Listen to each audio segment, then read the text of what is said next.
मिरज तालुक्यातील मदन पाटील गटाला खिंडार पाडण्यात खासदार संजय पाटील यांना यश आलं आहे।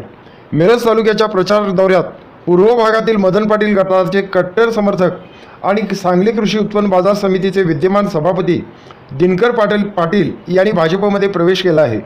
काँग्रेसला हा मोठा धक्का आहे।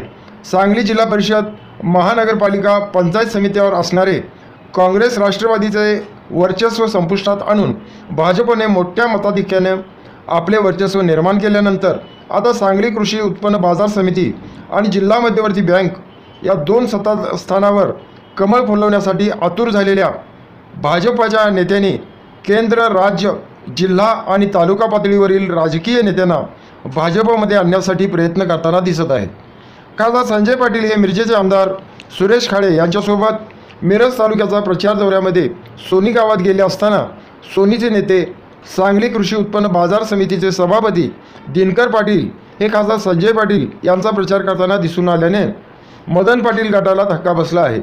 सभापती पाटील यांनी खासदार पाटील यांच्याबरोबर सलगरे, बेळंकी, कदमवाडी, संतोषवाडी, डोंगरवाडी या गावामध्ये आपला प्रचार दौरा केला आहे।